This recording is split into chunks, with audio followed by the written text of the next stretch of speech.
జీవితంలో ఒక్కసారైనా చేయాల్సిన యాత్ర చార్ధామ్ లత గారి ఆధ్వర్యంలో సంప్రదించండి. నమస్తే, వెల్కమ్ టు సుమన్ టీవీ. నేను పద్మిని. ప్రస్తుతంతో పాటు ప్రముఖ ఆధ్యాత్మికవేత్త, జ్యోతిష పండితులు, అమ్మవారి సేవకులు, దత్త గణపతి ఉపాసకులు మురళీధర శర్మ గారు మనతో పాటు ఉన్నారు. మాట్లాడదాం. సార్ నమస్తే. సార్ మహాదేవ శ్రీమాత్రే నమః. విలాసవంతమైనటువంటి జీవితాన్ని గడపాలని ఎవరు అనుకోరు, ఖచ్చితంగా అందరూ అనుకుంటారు. దానికోసమే ప్రయత్నిస్తూ ఉంటారు. అంటే వారి వారి స్థాయికి తగ్గట్టుగా దానికంటే కొంచెం ఉన్నతమైన స్థాయి.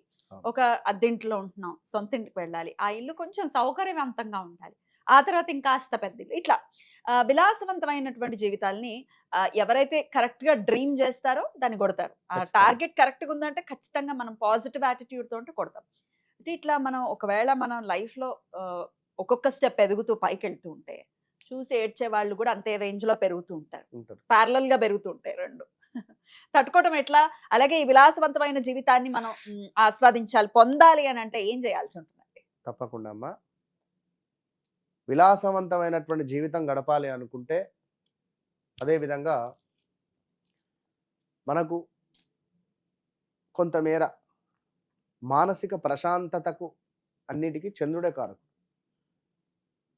హ్యాపీగా ఉండడం, జీవితము విలాసవంతంగా హాయిగా ఉంటున్నాం పిల్లలతో కానీ సరదాగా కానీ, లైక్ అంటే ఎక్కడికి వెళ్ళినా కూడా మనకు మంచి ఆదరణ కావచ్చును, అంటే మన ఆటిట్యూడ్ బట్టి. ఇక్కడ ఇలాంటి సందర్భాలలో వారి వారి జాతకరీత్యా చంద్రుడు అద్భుతంగా ఉండాలి, చంద్రుడు చాలా బాగుండాలి. ఒకటి బాగుండడం అంటే ఏంటి? మంచిగా అది ఏ గ్రహము దాని ముందు, ఏ గ్రహం దాని వెనకాల అనేది మనం డిస్కస్ చేద్దాం. చంద్రుడు మేషము, అదేవిధంగా వృశ్చికం, కుజునికి సంబంధించినటువంటి ప్లేసులలో చంద్రుడు ఎక్కడున్నా కూడా అన్కంఫర్టబుల్. అంటే మేషంలో కూడా ఆయనకి ఇబ్బందిగా ఉంటుంది 100%. ఇక్కడ వృశ్చికం ఇల్లు అధిపతి ఎవరు? కుజుడు కదా. ఇప్పుడు మనకు శనేశ్వరుడు తులాలో మనకు ఉచ్చ పొందుతాడు. మనకు వృషభంలో ఉన్నా కూడా మాక్సిమం రిజల్ట్ ఇస్తాడు, మంచి రిజల్ట్ ఇస్తాడు. ఎందుకంటే ఇవి రెండు శుక్రుని ఇల్లులే కదా. ఇప్పుడు మీరే పద్మిని మేడం గారే నాతో ఇంటర్వ్యూ చేస్తారు, 10 మందితో ఇంటర్వ్యూ చేస్తారు. అంటే చెప్తున్నాను వారి వారి పరిస్థితులు. కొంతమందితో ఇప్పుడు మంచి రిలేషన్ ఉంది, మీతో ప్రశాంతంగా అనిపిస్తుంది. అదే జనరల్ గా మనము ఈ గ్రహము కూడా కొంచెం ఇక్కడ ఉన్న దానికంటే అక్కడ కొంచెం బెటర్ దెన్, మనకు ఇబ్బంది పెట్టదు.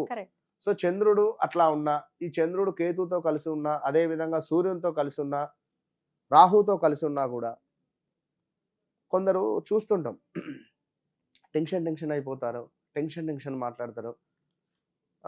వారి హావభావాలు ఏదో తెలియకుండా మనకు లైక్ ఏమైనా పట్టుకున్న స్కిడ్ అయిపోయి కింద పడడం, ఊరికే చేజారిపోవడం, వస్తువులు కొంతమేర హర్రిబుర్రి లైక్ ఉండేటువంటి వారు, ఇన్సెక్యూర్ ఫీల్ అయ్యేటువంటి వారు, వారికి వారే నేనే గొప్ప అని ఊహించేసుకునేటువంటి వారు, ఇలా కొన్ని జాతకరీత్యా ఉంటుంది.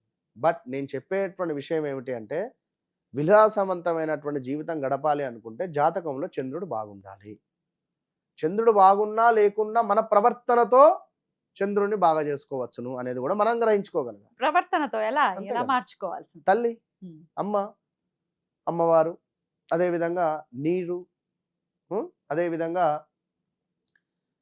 తల్లితో ప్రేమగా మాట్లాడిన, అమ్మవారితో చక్కగా కూర్చొని మాట్లాడిన, మన తల్లి వయస్కులు అందరితోనూ కూడా, అంటే తల్లి వయస్కులే అని కాదు, ప్రతి ఆడవారిని గౌరవించేటువంటి విధంగా మనం ఉన్న ఎడల అద్భుతమైనటువంటి అనుగ్రహం మనకు లభిస్తుంది. నీటిని ఎక్కువగా వృధా చేయకూడదు. కొంతమేర నీటిని దానం చేసిన మనకు చంద్రునికి సంబంధించినటువంటి ఎనర్జీ వస్తుంది ఖచ్చితంగా కూడా. సో ఇలాంటివి చేసుకోవాలి. సోమనాథ్ టెంపుల్ గుజరాత్ వెళ్ళి దర్శనం చేసుకోవడాలు కావచ్చును, ఇలాంటివి చంద్రునికి సంబంధించినటువంటి ఎనర్జీని ఇస్తాయి. ఇక్కడ అద్భుతమైనటువంటి విషయం ఏమిటి అంటే, ఎవరి చార్ట్లో అయితే చంద్రునికి ముందు వెనుక శుభగ్రహాలు ఉండాలి. ఉదాహరణకు శుక్రుడు కానివ్వండి, బుధుడు కానివ్వండి, మనకు గురువు కానివ్వండి, అంటే లైక్ ఈ గ్రహాలు చంద్రునికి ఇరువైపులా ఉన్న ఎడల వారి జీవితం ఎక్సలెంట్. సింపుల్ గా వారు ఎక్కడికి వెళ్ళి ఏం చూపించుకోవాల్సిన పని లేదు. చూపించుకోరు కూడా ఇంకా. అవసరం లేదు. సూర్యుడు గాని ఆ. రాహుకేతుల మధ్యలో గాని ఒకవేళ కలిసి ఉన్నా కూడా సూర్యుడితో ఉంటే మాత్రము ఇంకా అది అమావాస్య కదా. విలాసవంతమైన జీవితానికి చెక్ పెట్టుకున్నట్టు. ఓకే. సొంత ఇంటి కళ కొంత నెరవేరడం ఆలస్యం అవుతుంది. ఇంట్లో మనశ్శాంతి ఉండదు, మానసికంగా ఏదో దడ, ఏదో ఏమిటి అని చెప్పి.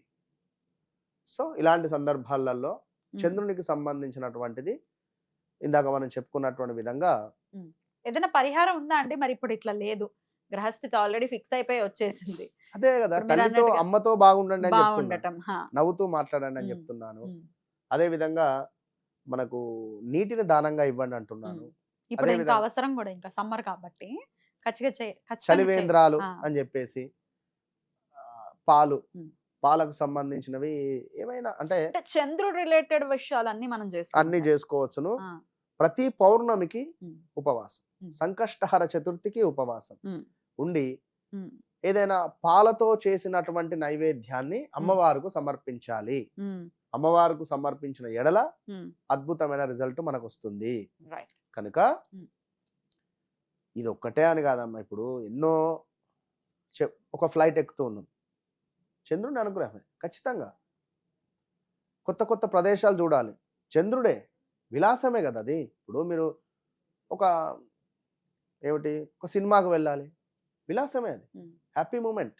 ప్రతిదీ కేర్ అది అది ఉండాలి అనుకుంటే. ఇప్పుడు కొందరు ఉంటారు సినిమాకా, నేను రాను, మీరు వండి, బయటికి వెళ్దాం గుడికనరం, నేను రాను గుడికి, నేను ఇంట్లో పేపర్ చదువుకుంటా టీవీ చూస్తే వారి ప్రపంచం అదే. ఫంక్షన్ కూడా రారు, ఫంక్షన్కి వచ్చినా కూడా అంతే ఇంతే. తిన్నావా బాబాయ్, బాగున్నారా, నవ్వరిగా. వాళ్ళు ఏదో పెద్ద నోటి నుంచి ఏమైనా రాలి పడిపోతే ఏమిటో కానీ అట్లా ఉండొద్దు. Be happy. చాలా మంచిగా ఉంటే మనకు మంచి రిజల్ట్ వస్తుంది. మనకు మంచి రిజల్ట్ వచ్చినా రాకున్నా తర్వాత సంగతి. మనం మన మానసిక తృప్తి కోసము హ్యాపీ మూమెంట్ చేసుకోవాలి. ఓకే. అయితే చంద్రుడి గురించి ఒకవేళ చెప్తే లక్ష్మీ ఆరాధన కూడా విశేషంగా చెప్తా. చంద్ర సహోదరి నమః అంటాం కదా మనం. చంద్ర సహోదరి నమః. లక్ష్మీ ఆరాధన కూడా చంద్రుడిని బలోపేతం చేస్తుందని అనుకోవచ్చా? ఖచ్చితంగా. అదే పౌర్ణమి రోజు చేయమని. పౌర్ణమి రోజు ఇంకా పౌర్ణమి రోజు ఉపవాసం ఉండి రాత్రికి చక్కగా కూడా అమ్మవారికి పాలతో చేసినటువంటి నైవేద్యాన్ని సమర్పించండి. ఆ చంద్రుని యొక్క వెన్నెల్లో కూర్చొని అమ్మవారికి అభిషేకం చేసి చిన్నది ఒకటి ఐడియల్ ఎంతది మన 1 ఇంచు లోపు ఉండేది అమ్మవారు విగ్రహమో డాలరో చేసుకో, మంచి ఫలితం ఉంటుంది. అలాగే ఉండాలి. విలాసవంతమైనటువంటి జీవితం. విలాసం అనంటే చక్కటి ఆనందంగా ప్రశాంతంగా ఉండటం కూడా ఉన్నది. ఒక చిన్న పాకింట్లో ఉన్నప్పటికీ ప్రశాంతంగా ఉంటే ఇంక అంతకంటే ఆనందం ఇంకేం ఉంటుంది కదా. ఇప్పుడు ఎంత పెద్ద పెద్ద బిల్డింగ్ లో ఒక 6 బెడ్రూమ్ లేకపోతే పెద్ద పెద్ద డూప్లెక్స్ లో ఉండి ఎవరి గదుల్లో వాడుంటే ఇంకేముంది ఆనందం ఉండి. పిల్లలు విదేశాల్లో సెటిల్ అయ్యి 6 నెలలు అక్కడ 6 నెలలు ఇక్కడ, ఇది తాళం వేసి ఉంటుంది ఈ ఇల్లు. అనుభవించే యోగ్యమే లేదు. సో అనుభవించే యోగ్యం ఉండటమే అసలు సిసలు ఆనందం, ఐశ్వర్యం. అంతే 100%. చాలా చక్కగా తెలియజేశారండి. కృతజ్ఞతలు. నమస్కారం. మహాదేవ్.